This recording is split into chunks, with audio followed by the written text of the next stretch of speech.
Welcome to the spring football edition of the Green Wave Report. I'm Doug Joubert. So it's a blustery first day of pads, lots of wind, which is just now starting to die down. Here we are about midway through this third day of practice. But it's the first day of pads. It's a combination of pads, some cooler temperatures, a lot of pep in the step for both coaches and for players today. Kickers were forced to actually kick into the wind. They could not kick with the wind this time, and it led to gusts of about 25 miles an hour, made things very interesting for the kickers. Meanwhile, the punters had to kick with the wind. So lucky guys, you know. It was good to see in some of the practice sessions today is linebacker Dixon Ague is active. He's running. He's playing with pads right now. Not full speed, but I do notice that he's when they're practicing, he is sort of participating, just not 100% yet. Also, quarterback Chris Gremion. Remember, he tweaked his hamstring a few weeks ago. He is now more involved in the quarterback drills that they're doing right now. We'll be back in just a moment. Though shoulder pads were strapped on, there was no heavy contact in today's practice sessions. What we did see was the same kinds of drills that we'd seen already in the first 2 days when there were no pads at all. We'll have some interviews for you in just a little bit. We're going to concentrate on the defensive side of the ball. Yeah, it was good. I thought we had some high-speed collisions, obviously a lot of juice, a lot of energy, saw some great back and forth, and can't wait to watch the tape and see it. But there was some popping, which is what you want to, and we knew that would happen. We got a physical team, we got a tough team, we got a lot of returners that are proven, but can't wait to watch the tape to see some of our newcomers and how they did today. I think both, and I would hope to think that it's our leadership. You know, I think our kids love playing football.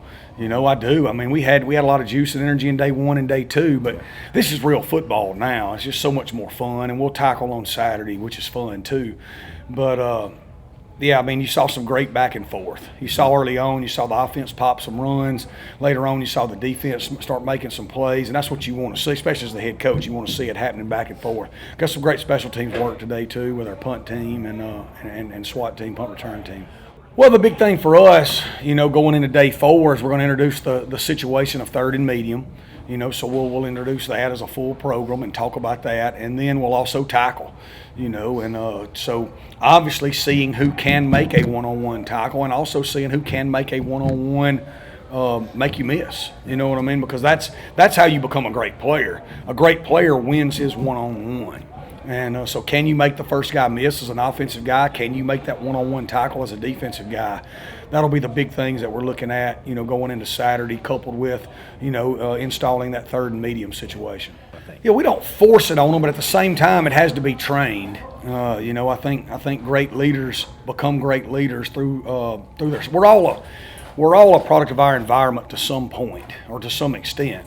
And so I think there's people that are more natural leaders, but I think leadership can be trained as well. And I think you've seen that in this program through the growth of it for so many years. And we've got some guys that have already been leaders on our team, like a Jack Chinchu. We've got some guys that are really growing and becoming great leaders, like a Dixon Ague. You know, and you can see those guys emerging. And so we want to keep creating opportunities for them to lead. You know, so for me to do that, I have to step back. You know, Colin Kenyon, our strength coach, has to step back, and we have to allow them to lead. Especially today with the pads. Yeah, not bad. I think the biggest thing that I'm proud of is that we had guys that had a lot of energy, you know, and we challenged them just to be excited and to play with some passion and some urgency and obviously some physicality. We got a long way to go, but that was positive just to see guys rise to the occasion with, hey, like, we're challenging you to come out there with some juice and to bring it. So that's probably what's most exciting. We're doing a lot more exotic stuff. Like, we blitzing more, a lot more disguises, a lot more coverages. Just like trying to confuse the quarterback. So exotic meaning that like you're different stuff. Like, yeah. Just changing the look up. Yeah, you like it? I love it. Yeah, I thought you would. Yeah, I don't know if exotic's the right word or playing. Anyway, but we're just trying to get these guys to play fast. And when they do come out here, to where they don't have to do a whole lot of thinking, just like today, like those guys, there was not a whole lot of thinking going on, so they were going to have a lot of energy and a lot of juice, and I think a decent amount of physicality. So we're trying to show a couple different looks, and we've added some stuff. We're not going to just do the same stuff we did last year. But, I mean, we just want these guys to play fast and physical. And I think that our guys are starting to buy into that culture, so that it makes it look like there's a lot that's going on, if that makes sense. That's it. Maybe that's that exotic part. That's right. Yeah, just mentality. Yeah, we're gonna let the cream rise to the top, and then I'm just challenging a lot of the guys that played for me specifically, because I've been with them longer, through this transition, just for them to set certain standards, and then B, hold other people to those standards. And it's not just my guys that are leading. I got plenty of my guys that aren't deviating, or that are deviating and aren't kind of living up to that. But I think that we got a couple guys in each position group, and I'm not going to name names, that have either played here for a long time, been injured and whatever, and are paying the price for us, and still going out of their way to be at practice and to show guys the right way to do things. And then we've got plenty of guys on our team that are young, that are inexperienced, but their work ethic, their potential, and the way they handle their business is second to none. So we got kind of a tale of two cities we've got guys that are super experienced that maybe might not be out here, they got to lead, and we got guys that are brand new, you know what I mean, that have tons of potential. They do all the little things the right way, then they've got to lead. So we've just got to have those guys be stars in their roles. And I think we got a couple guys at each position that are trying to do that. I don't know if we just have one guy that can fill his shoes, because I'm going to be honest with you, I don't know if that's possible. But we've got, and I've told my guys that, we've got a collective group that's got to rise up to take on that equity that he had.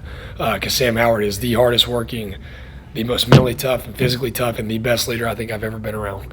Honestly, like in anything, whether it was when I was playing, high school, college, whatever, coaching, my buddies, whatever.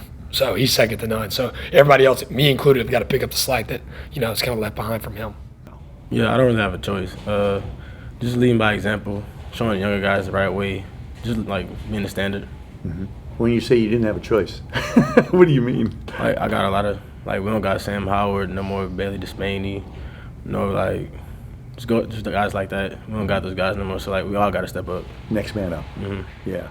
We hope you've enjoyed our special spring football edition of the Green Wave Report. Next up, Saturday morning, a lot of contact, a lot of tackling, as the Wave will be donning full pads for the first time this spring. We'll see you Saturday. Our published time is 4 p.m. Central Daylight Time. I'm Doug Joubert.